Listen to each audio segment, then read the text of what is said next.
Revanth Reddy, Chief of Telangana Congress, who played a key role in the party's thumping victory in the state, was today sworn in as the state's second Chief Minister. Besides Mr. Reddy, 11 of his cabinet took oath of office. This included Batti Vikramarka, who was sworn in as Deputy Chief Minister, and also former Telangana Congress Chief and Uttam Kumar Reddy, among those who opposed Revanth Reddy's choice as Chief Minister. Now, it's not going to be easy for Revanth Reddy, as he has faced resistance from within the party, even as the PCC President. He's known to have an acrimonious relationship with K. Chandrasekhar Rao, who has arrested him in the past and even kept him under house arrest a few months ago. Today, when Sonia Gandhi was by his side, there was also a message from the Congress leadership that Revanth Reddy is the chosen one, but fulfilling Congress guarantees, including free electricity, is not going to be easy for him, as is ensuring civic development, particularly in Hyderabad, where the Congress does not have any seats. Like a senior leader told me today in the Parliament, the BRS has to keep its flock together, but the Congress has to govern really well. Well, much action there. Let me go across to my colleague Sudhir to get a complete understanding of what the future for Revanth Reddy and Telangana politics looks like for now. Uma, 7 ministers in Revanth Reddy's cabinet have served in previous governments. Revanth and Batti Vikramarka have no experience even as a minister. This is unique because clearly he'll be the face of the government, but his cabinet colleagues will have more experience than him. Does this increase his internal and external challenges?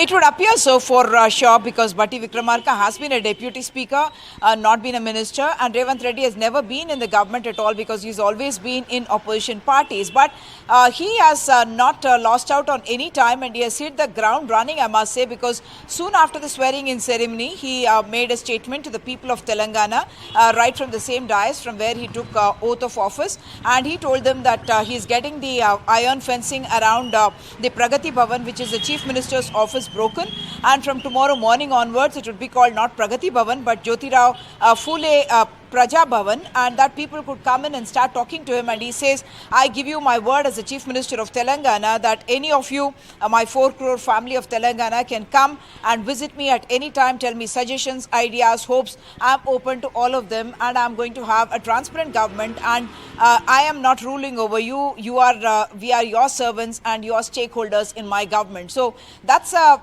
template on which he wants to work further, and he went straight to the secretariat, did the ritual pujas and took over as Chief Minister, then held a cabinet meeting as well today itself with his 11-member cabinet members as well, and then in fact is going to be addressing a press conference in a short while from now. So yes, the 6 guarantees can be a challenge, are going to be a challenge, and also his lack of experience perhaps, but hopefully the Congress will want to put up a united front in the one state that they have managed to win among the 5 to which elections were held just now. Absolutely, Uma. When I see the cabinet, you have Ponguleti Srinivas Reddy and Jupalli Krishna Rao, and I remember your story about how they were part of the BRS, and of course they joined the Congress, and it was a huge affair then. It showed that the Congress was gaining momentum. 6 more cabinet berths have to be filled. Do you think that the party might consider inducting members from the minority community? How do you see this expansion happening in future, or is it not going to happen?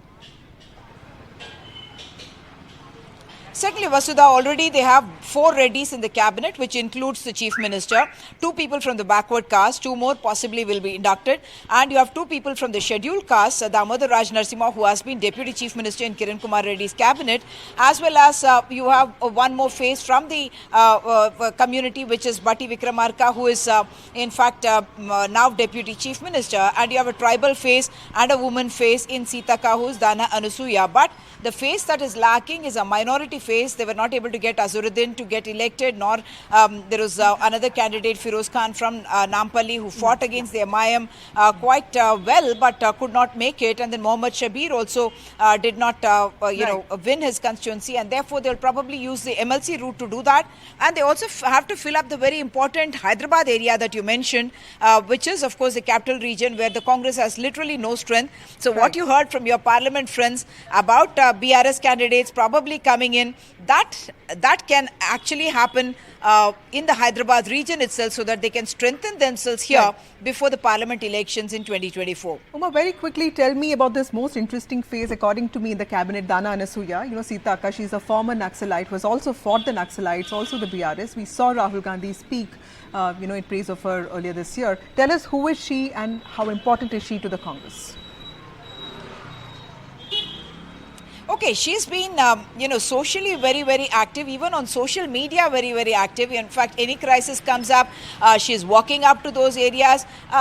Quite not like the typical politician, because as you mentioned, she has some left-wing connections as well, but she's someone who's close to Revanth Reddy. She has been to his home, and he in fact calls her his younger sister, and that's why, during the swearing-in ceremony as well, we saw a little pat and a little hug that happened between Revanth Reddy and Sitaka, whose formal name is actually Dana Anasuya. So she becomes the tribal face of the party. She won from Mulugu. That's where Priyanka and Rahul Gandhi had also gone and campaigned as well.